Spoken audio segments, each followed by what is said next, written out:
이 시간 함께 일어나서 하늘의 말씀 함께 받도록 하겠습니다. 19절로 24절의 말씀입니다. 함께 한 목소리로 봉독하겠습니다. 내가 원하는 바 선은 행하지 아니하고 도리어 원하지 아니하는 바 악을 행하는도다. 만일 내가 원하지 아니하는 그것을 하면 이를 행하는 자는 내가 아니요 내 속에 거하는 죄니라. 그러므로 내가 한 법을 깨달았노니 곧 선을 행하기 원하는 나에게 악이 함께 있는 것이로다.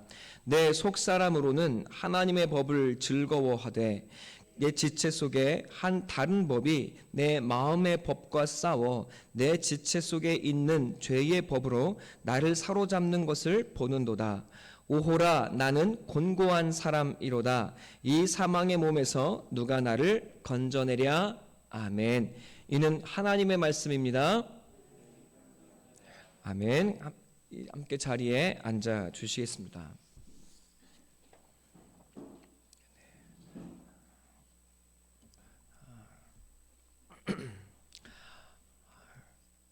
네. 생각보다 조금 더 지난주보다 우리 성도님들이 더 오셔서 주보가 부족했을 것 같습니다. 또 우리 오랜만에 진짜 오랜만에 우리 뒤에 보시면 김명수 형제 부부가 이렇게 함께 나왔습니다. 박수로 환영해 주시면 감사하겠습니다. 네. 우리 두 분으로 말할 것 같으면 이제 신앙이 많지 않으십니다. 그래서 말씀이 어려울 거예요. 제 마음에 근데 지금 걱정이 있습니다. 오랜만에 큰 마음 먹고 교회 왔는데 오늘 말씀 로마서 7장은 좀 말씀이 굉장히 좀 어렵습니다.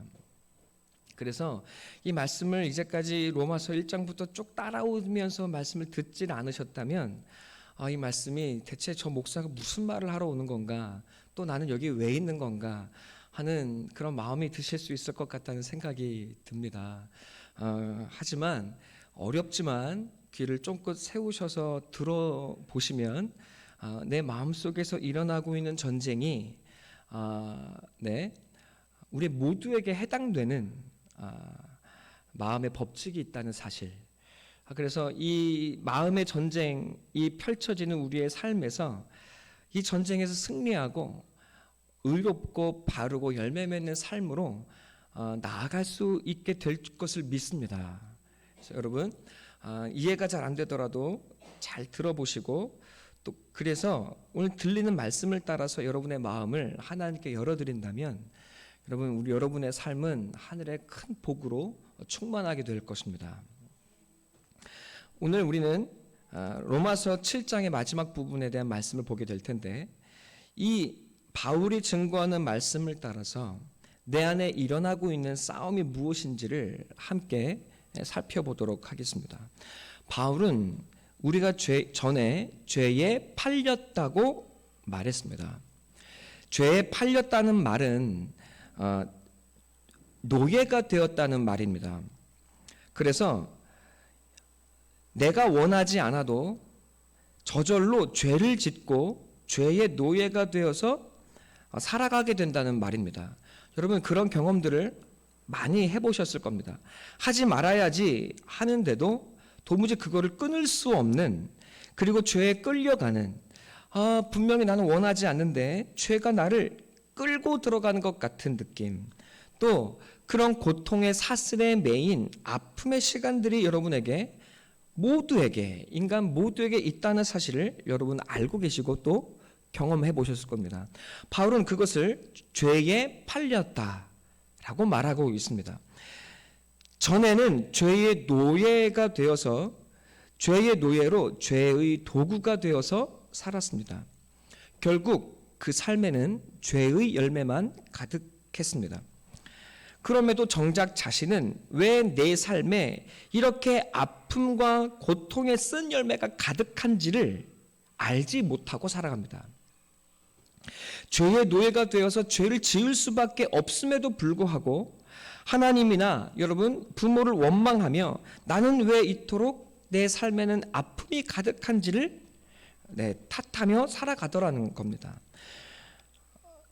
그것이 바로 죄에 묶인 사람들의 삶이고 죄의 노예가 되어 살아간다는 말입니다.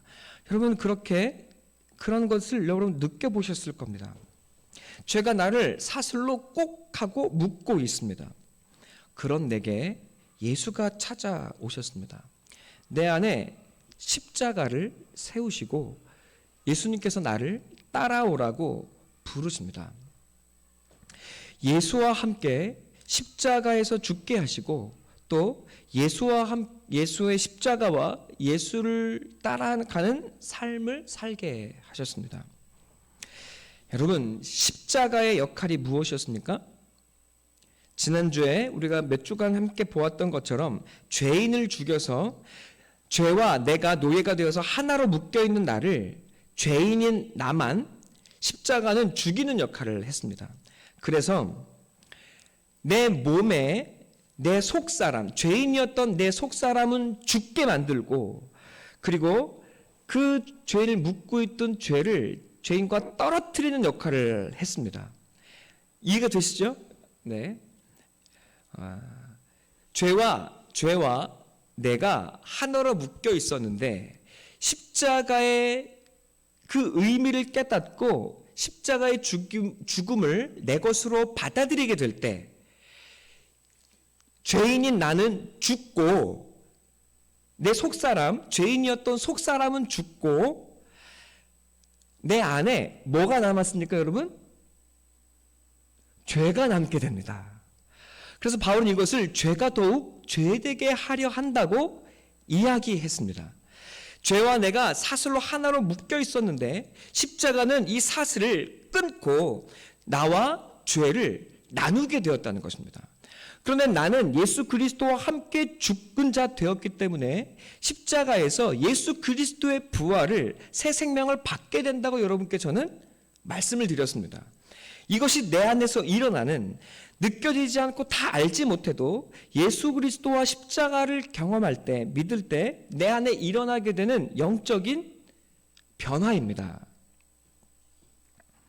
자, 이것이 바로 13절의 의미였고, 자, 그래서 오직 십자가의 죽음을 받아들인 사람만이 죄와 내가 분리되는 것이 무엇인지 알고 이해할 수 있습니다.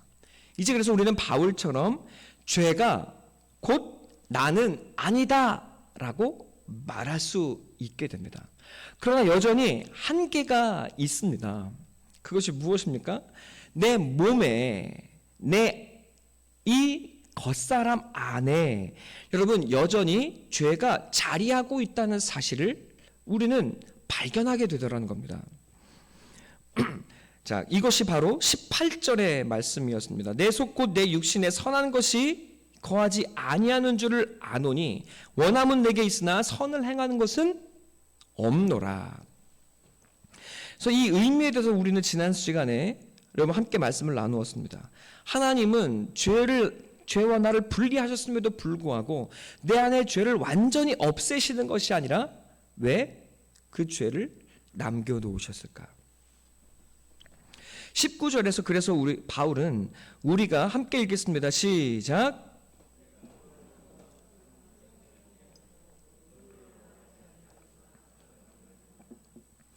네, 이렇게 이야기합니다.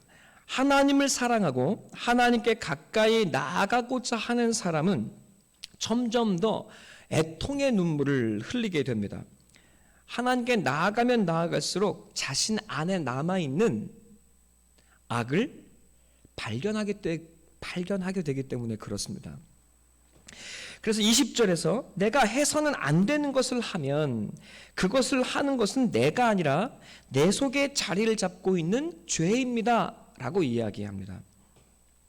지난주에 제가 여러분께 말씀을 드렸던 것처럼 이 말은 죄를 짓는 사람이, 죄를 사모하여 죄를 짓는 사람이 자기를 변호하기 위해 하는 말이나 핑계가 아니었습니다. 이 고백은 십자가를 경험하고 십자가의 죽임의 의미를 알아서 여러분 그 십자가를 통과해서 더욱 주님께 가까이 나아가고자 하는 사람들이 여러분 내 안에 그 연약함과 죄가 남아있음을 발견하는 사람들이 여러분 이 애통의 고백을 하게 되는 말입니다. 죄를 다 지어놓고 죄가 좋아서 나쁜 짓 다 해놓고 어머 내가 한 게 아니라 내 속에 거하는 죄야 라고 핑계하라는 말이 아니라는 거예요. 여러분 그럼 뭐가 될까요? 사이코가 되는 겁니다. 그러면 안 돼요. 여러분 그런 말이 아니라 하나님을 사모하여 십자가의 그 죽음을 받아들인 자들이 여러분 이 하나님을 향한 길을 나아가게 될 때 여전히 내 안에 있는 연약함과 죄를 발견하고 하게 되는 말, 하나님의 말씀을 따라 살고 하나님을 의지하고 사랑하고 싶은데 여러분 그것이 뜻대로 되지 아니하는 사람들의 애통의 고백이 바로 이 말씀입니다. 자, 바울은 내면의 성찰을 통해 이것이 우리 모두에게 해당하는 법칙이라는 사실을 깨닫습니다. 하나님이 죄를 내 안에 완전히 없애시지 않았다는 말입니다. 하나님이 내 안에 죄를 남겨두셨습니다. 내 안에 아예 죄를 없애려고 노력하는 도덕주의적 완벽주의 성향을 가진 사람들이 있습니다. 저는 여러분께 이것이 헛된 수고라는 사실을 이미 말씀드렸습니다. 하나님이 여러분 안에 우리 안에 연약함을 죄를 남겨두신 것입니다. 분명 내 안에는 변화가 시작되었습니다. 십자가를 통해서 내 안에 죄인은 죽고 하나님의 말씀을 쫓고 하나님을 사랑하여 살아가고자 하는 선한 마음을 하나님은 내 안에 분명히 그 생명과 함께 심어 두셨습니다. 그러나 그것이 잘 되어지지를 않더라는 것입니다. 그래서 22절 이렇게 이야기합니다. 다 같이 읽어보겠습니다. 시작.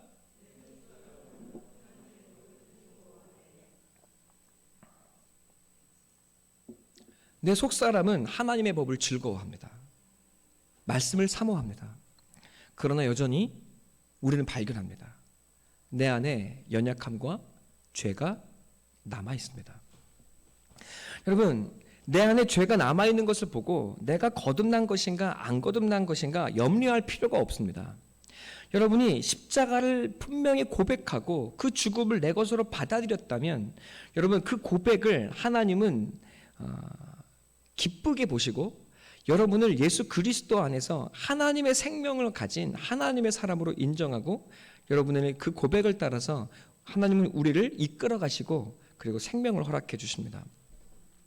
여러분 내 안에 죄가 남아있는 것이 당연한 것입니다. 하나님께서 그 법 아래 우리를 두셨습니다. 내가 예수 믿고 거듭나서 죄가 완전히 내 안에 없어지는 것이 법이었다면 바울은 날마다 죽노라고 말할 필요가 없었을 것입니다. 나는 죄인 중에 괴수라고 말하지도 않았을 겁니다. 가늠하여 잡혀온 여인에게 예수님이 바닥에 글씨를 쓰시고 용서하여 돌려보내시며 여러분 말씀하신 것이 무엇입니까? 다시는 죄를 짓지 말라는 말씀이었습니다. 여러분 연약함과 죄가 전혀 그 여인 안에 남아있지 않았다면 다시는 죄를 짓지 말라고 말씀하실 필요도 없었을 겁니다. 거듭나면 예수 믿으면 저절로 자동의로 의를 행하고 실수와 연약함이 없는 완전에 이르거나 그 완전을 얻게 되는 것이 아닙니다. 여러분 하나님은 우리 안에 도리어 완전을 주시는 것이 아니라 죄를 남겨두셨습니다. 그리고 우리에게 허락하신 한 가지는 내 안에 겨자씨 같은 하나님의 생명 예수의 생명 우리 안에 심어두셨다고 말씀하시는 것입니다. 여러분 우리의 할 일은 무엇입니까? 하나님께서 내게 준 그 생명을 아름답게 갖고 가는 것입니다. 자라가게 하는 것은 땅이 할 일이고 그리고 생명이 저절로 이루어 갈 것입니다. 그러나 우리는 더 많은 열매를 맺기 위해 땅을 고르고 잡초를 뽑아내고 그리고 가지치기를 하고 그리고 때에 맞는 물을 주어야 합니다. 말씀을 끊임없이 공급해 주어야 합니다. 이 의미가 무엇입니까? 매 순간 주님의 말씀과 생명과 뜻을 쫓고 구하고 행하기를 원하고 계시는 것입니다. 자동으로 그냥 예수님을 아는 것이 아니라, 저절로 되어지는 것이 아니라 내 의지와 힘과 마음과 뜻을 다하여 더욱더욱 하나님을 사랑하고 하나님을 알아가는 인생이 되도록, 하나님의 사랑을 내 의지로 고백하는 인생이 되도록 하나님은 우리를 그렇게 연약의 자리에 남겨두시더라는 겁니다.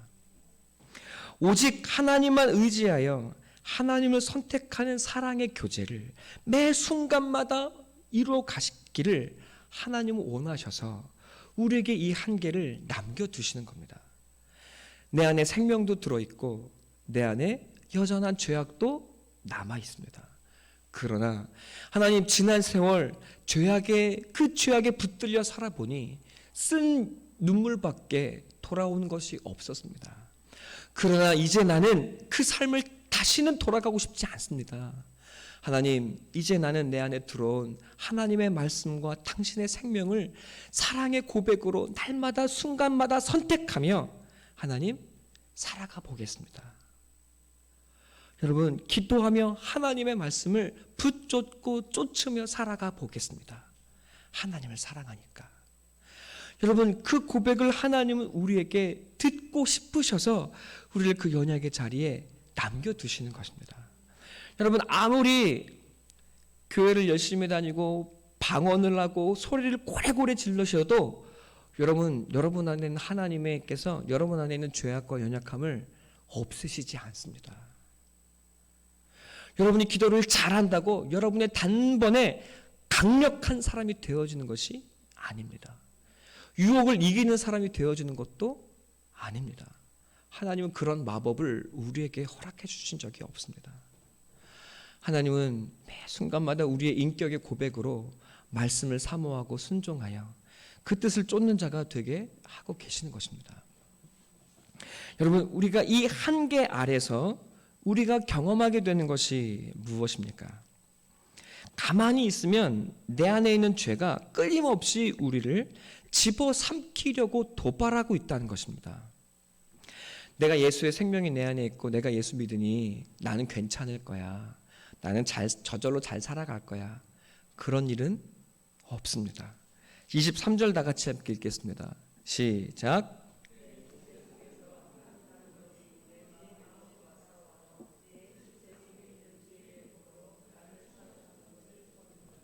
여러분, 가만히 있으면 어떻게 됩니까? 죄가 나를 붙들어 사로잡아 버립니다. 이 한계, 도망 나온 그곳으로 우리를 끌고 들어가려고 하는, 과거를 향해 다시 되돌아가고자 하는 힘이 우리 안에, 내 안에 도사리고 있습니다. 바울은 이것을 통탄합니다. 그래서 나는 곤고한 사람, 나는 비참한 사람입니다 하고 애통해 하고 있습니다. 하나님, 왜 이 몸에 여전히 죄를 남겨두셔서 나를 옛사람이 끌고 가게 두셨습니까? 여러분, 바울은 감히 하나님께 따져 묻지도 못하고 자신의 연약함을 애통해합니다. 이 사망의 몸에서 누가 나를 건져내랴.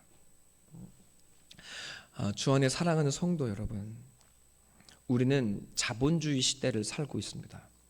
자본주의 사회는 소비를 최고의 미덕으로 삼습니다. 우리는 소비를 가능하게 하는 돈이 신이 된 시대를 살아가고 있습니다. 이 시대의 사람들은 소비를 안락하게 보장받기 위해서 신을 찾고 또 신을 의지합니다. 소비를 많이 하지 못하면 가난하고 불쌍한 인생처럼 느껴지고, 소비를 많이 할수록 나는 부유하고 성공한 인생처럼 느껴집니다. 그것을 가능하게 하는 것이 바로 돈입니다. 그래서 이 시대의 성도들은 교회에 나와서 돈을 구합니다. 돈을 구하는 것이 신앙의 최고의 가치가 되어버린 시대를 우리가 살고 있습니다. 이 소비의 주체는 무엇입니까? 내 몸입니다. 몸은 이 시대의 최고의 가치이자 목적이 되어버렸습니다. 건강한 몸, 아름다운 몸을 만드는 것이 시대의 지혜가 되었습니다. 돈을 아무리 많이 모아도 무엇하겠습니까? 건강하지 못하면 아무 쓸모가 없는데요.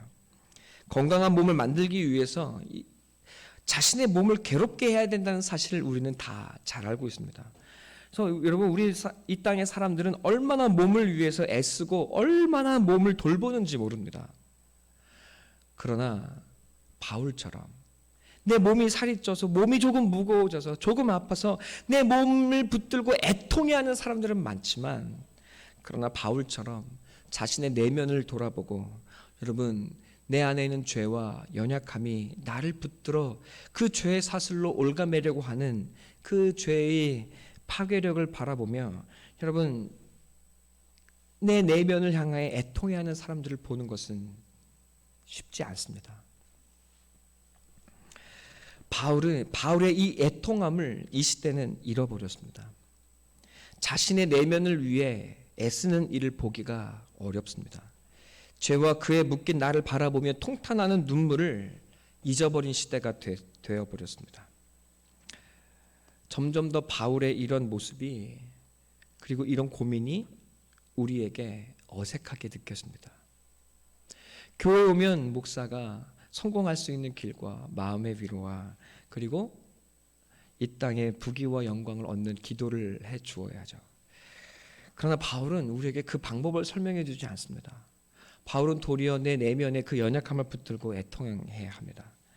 여러분, 이 고민이 이 시대의 사람들과 우리의 신앙에 맞지 않는 옷처럼 느껴집니다. 그러나 포기하시면 안 됩니다. 포기할 수 없습니다. 마음에 하늘을 향한 길을 내고 또 삶으로 그 길을 걸어가야 하는 것이 바로 우리에게 주어진 인생이기 때문에 그렇습니다. 이 애통의 눈물과 이 질문을 간직한 사람들이 바로 여러분, 우리 성도여야 하지 않겠습니까? 이 사망의 몸에 절대 가치를 둔 이 시대에 참 사람됨과 성도로 사는 길이 무엇인지를, 여러분, 그래서 참 아름다운 인생의 길이 무엇인지를 답할 수 있어야 하지 않겠습니까? 하나님 앞에 이 질문을 잊고 살아가고 있지는 않으십니까? 이 질문에 대답할 수 있어야 우리가 참 기독교인이라고 불리워지지 않겠습니까? 여러분, 그래서 내게 삶의 길이 무엇인지를 물어오는 이 땅의 나그네들에게 안내자가 되어야 하지 않겠습니까? 여러분, 그 길을 인도할 수 있는 지혜를 가져야 여러분의 자녀에게, 그리고 여러분의 가족에게 여러분은 든든한 반석이 되어지지 않겠습니까? 언제까지 우리의 신앙이 돈과 성공과 안정을 위한 기도여야 하겠습니까?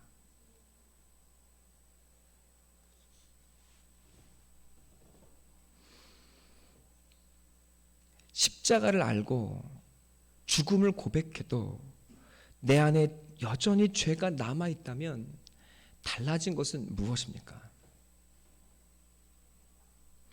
십자가를 알고 또 예수를 믿어도 예수가 내 안에, 하나님이 내 안에 죄를 남겨두셨다면 예수 믿는 것이 무슨 의미가 있습니까? 또 십자가가 내게 어떤 의미가 있습니까? 자, 우리 함께 23절을 다시 한번 읽어보겠습니다. 함께 읽겠습니다. 시작.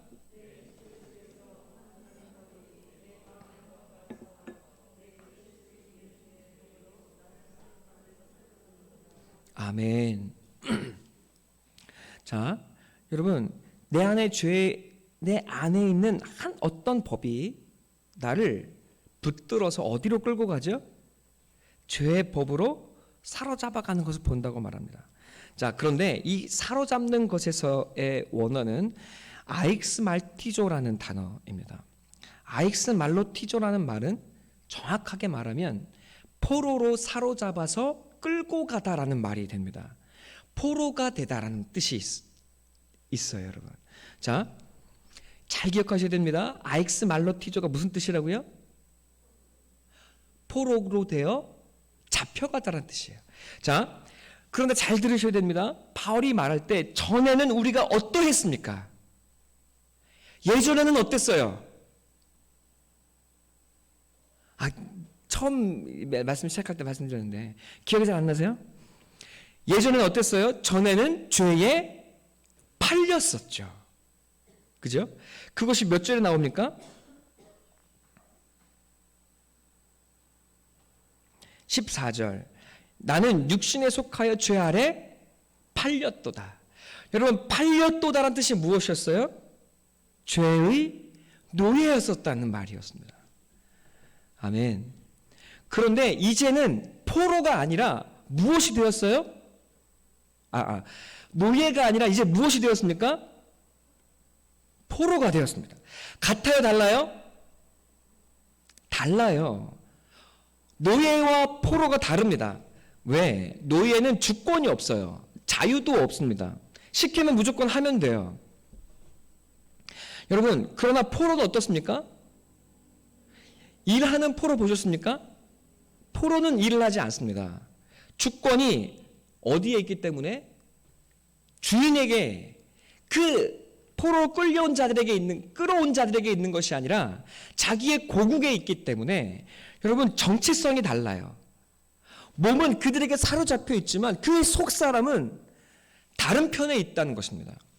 이해가 되십니까? 포로는 주권이 있어요. 잠시 자유를 잃었을 뿐입니다. 노예는 주인을 위해 일합니다. 그러나 포로는 적군을 위해서 일하지 않습니다. 포로가 그렇다면 포로가 해야 하는 일은 무엇입니까? 끌려왔어도, 폐해서 끌려왔어도 포로가 해야 하는 일은 무엇입니까? 쭈구리가 되어서는 안 되는 거예요. 아멘?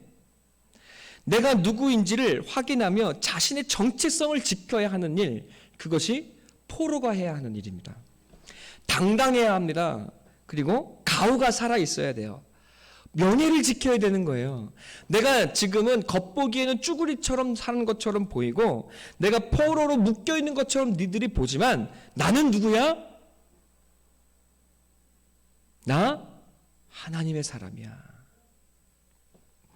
내 주권이 너희에게 있는 것이 아니라, 세상에 있는 것이 아니라 내 주권은 하나님께 있어. 왕이신 하나님이 나를 구하러 오실 거야. 여러분, 이것이 포로가 해야 되는 믿음의 자리입니다. 이스라엘은 애굽의 노예였어요. 애굽의 노예였을 때 어떻게 했습니까? 바로가 시키는 대로 합니다. 왜 해야 되는지도 몰라요. 하라면 그냥 하는 거예요. 왜? 노예니까요. 하나님이 그 이스라엘을 건져내시고 가나안 땅으로 인도하셨습니다. 그리고 길갈에서 그들의 수치를 벗어나게 하셨어요. 무슨 뜻입니까? 하나님이 왕이 된 이 땅의 자유민이 되게 하셨다는 말이에요. 그리고 하나님은 직접 왕이 되셔서 이스라엘 사람들을 사사와 선지자들을 통해서 이스라엘을 다스리기를 원하셨습니다.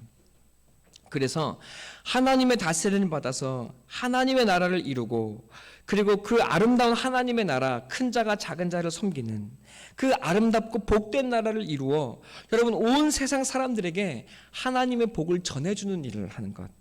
그래서 수많은 백성들이, 이 땅의 이방인들이 하나님께 나와 하나님을 믿게 하는 복의 통로가 되게 하는 일, 그것이 하나님께서 이스라엘을 세운 목적이었습니다.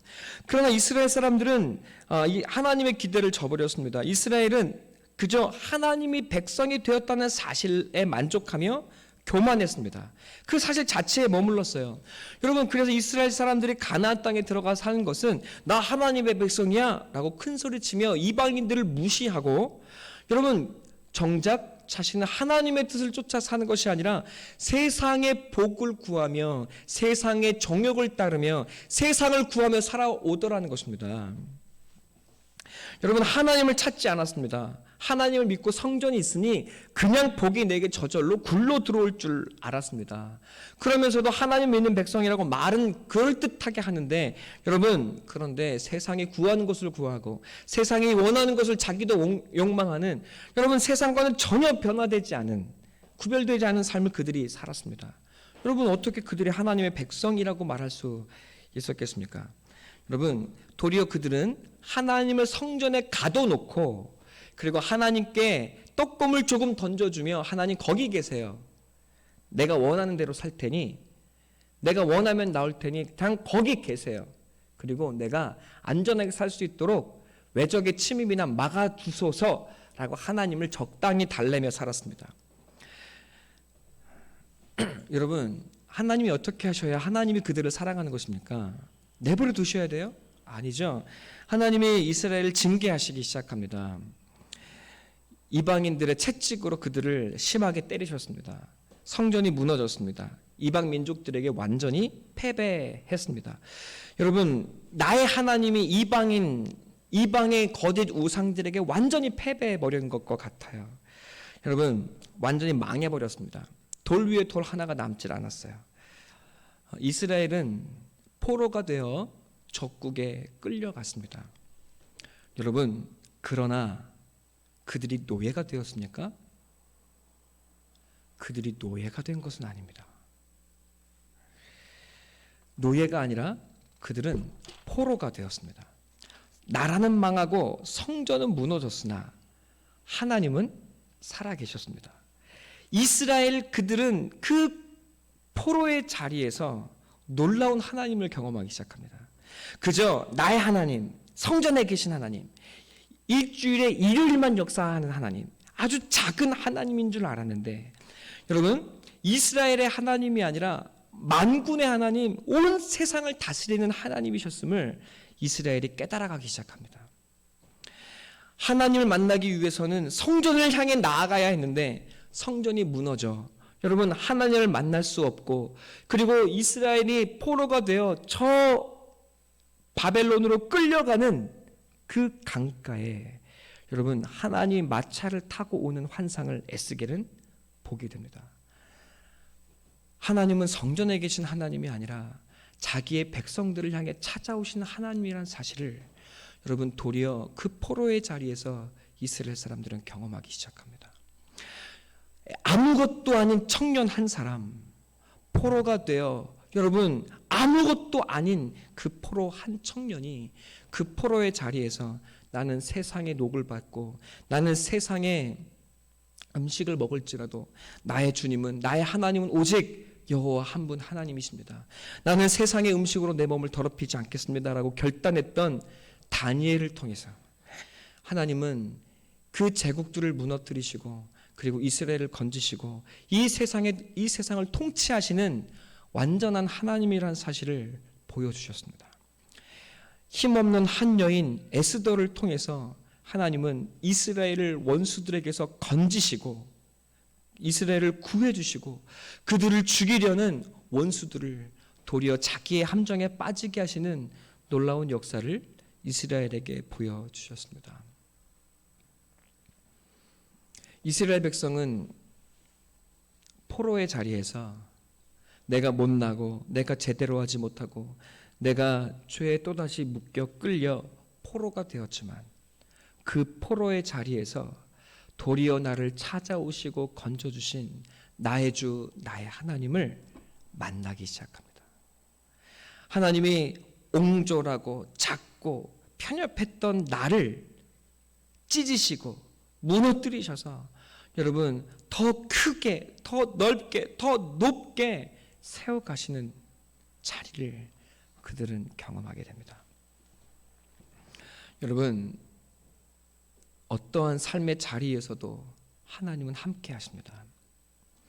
포로됨을 통해 나를 붙들고 있었던 죄악의 사슬들을 하나님은 깨뜨려 버리시겠다고 말씀하십니다. 그래서 내 삶에 개입해 들어오시고 그리고 나를 건져주시겠다고 말씀하십니다. 나를 어떤 것에서도 놓치지 않으시고 빼앗기지 않겠다고 말씀하십니다. 오직 주님을 매 순간 의지하는 자가 되게 하시겠다고 하십니다. 여러분, 우리가 할 일은 무엇입니까? 이 포로로 끌려온 자리에서 내가 넘어지고 쓰러진 자리에서 또 실패했네, 또 졌네, 또 무너졌네, 좌절하고 여러분 그런 자기를 붙들고 씨름해야 하겠습니까? 그렇지 않습니다. 당당하셔야 합니다. 명예를 지키셔야 합니다. 내가 누구인지 기억하셔야 합니다. 나는 포로로 끌려가 있어도 나는 하나님의 사람입니다. 포로로 끌려가게 된 연약함과 내 무지몽매함을 애통해 하지만 나는 일어설 수 있습니다. 그 자리에서 하나님은 나를 새롭게 빚어 가실 것이기 때문입니다. 멋지지 않습니까? 우리의 연약함과 실패도 하나님 안에서 우리를 새롭게 빚으시는 은혜가 되게 하시겠다고 말씀하시는 하나님을 우리는 얻었습니다. 하나님을 알아야 합니다. 힘써 하나님을 구하셔야 합니다. 그리고 찾아야 합니다. 무엇을 바라보고 살고 계십니까? 무엇을 의지하며 살아가고 있습니까?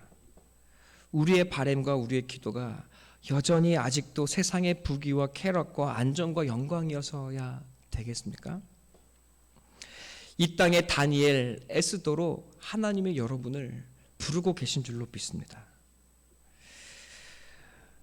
다니엘처럼 내 목에 칼을 들이대도 나는 하나님을 향하여 기도하겠습니다. 나는 이 예배 자리를 포기하지 않겠습니다. 에스더처럼 내가 혹 죽을지라도 나는 여호와의 이름으로 이 민족을 위해 나아가겠습니다. 여러분, 에스더의 그리고 다니엘의 기계를 품는 우리가 되기를 간절히 소망하고 기도합니다.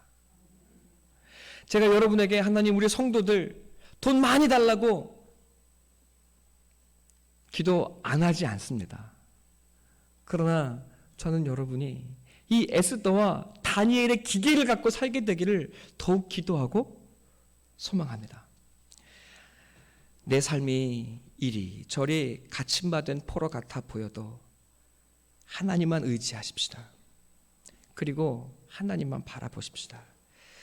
신앙과 인생의 길에서 넘어지고 쓰러지는 이 실패를 두려워하지 마십시다. 넘어져야 걷는 법을 배웁니다. 넘어져야 달릴 수 있습니다. 그러나 하나님은 우리를 기어코 이 결승선에 이르게 할 것입니다. 두려운 것은 단 하나 두려운 것은 하나님을 잊는 것입니다. 하나님이 아닌 세상을 욕망하고 세상을 구하며 살아가는 것입니다. 노예여도 포로여도 끊임없이 하나님을 바라고 하나님을 의지하는 저 여러분이 되기를 간절히 소망하고 기도합니다. 네, 여러분 이 시간 오랜 시간 힘든 시간 보내셨을 겁니다. 한 가지 쉽게 여러분에게 설명해 드리고자 하는 것이 하나 있습니다. 여러분 법이라는 것이 있습니다. 뭐 해야지 그렇게 해야지 그것이 옳은 걸 우리 모두가 다 알아요. 하지만 그렇게 사라집니까? 그렇게 되어지지 않습니다. 그게 안 돼요. 그게 우리의 인생입니다. 여러분 그러니까 말씀으로 법으로 서로에게 이렇게 살아야지 하고 잔소리하고 사람을 올가맬 수 없습니다. 바뀌어져요? 안 바뀌어져요? 우리 이찬희 권사님께서 고개를 막 저으세요. 30년 40년 살아보니까 바뀌시던가요? 안 바뀌어집니다. 절대로 안 바뀌어져요. 네, 여러분 잔소리하고 바꾸려고 노력하면 여러분 속박만 되어지고 울타리만 되고 여러분 도리어 사랑의 관계가 깨어져 버립니다. 여러분 그러면 어떻게 해야 될까요? 그 사람을 건져내고 아름답게 인도할 수 있는 유일한 길은 그 사망의 법에서 그 죄의 법에서 우리를 건져주시는 하나님을 만나는 것 외에 다른 길이 없습니다. 여러분 그래서 사람을 바꾸려고 노력하고 애쓰지 마시고 기도해 보십시오. 하나님 저 인간이 너무 나를 속삭여요. 어떻게 해야 될까요? 하나님 나는 사랑으로 그러나 저 원수를 위해 기도하겠습니다. 하나님이 나 같은 원수를 사랑하셨던 것처럼 나도 저 원수를 위해 끌어안고 사랑하고 기도하겠습니다. 여러분 결국 사랑이 이기게 되어 있습니다. 사랑이 그 울타리를 그 법을 그 죄를 녹여버리게 됩니다. 여러분 그래서 사랑으로 여러분의 아름다운 가정을 이루어가시고 그리고 여러분의 마음을 붙드시는 하나님 만나게 되기를 간절히 소망하고 기도합니다.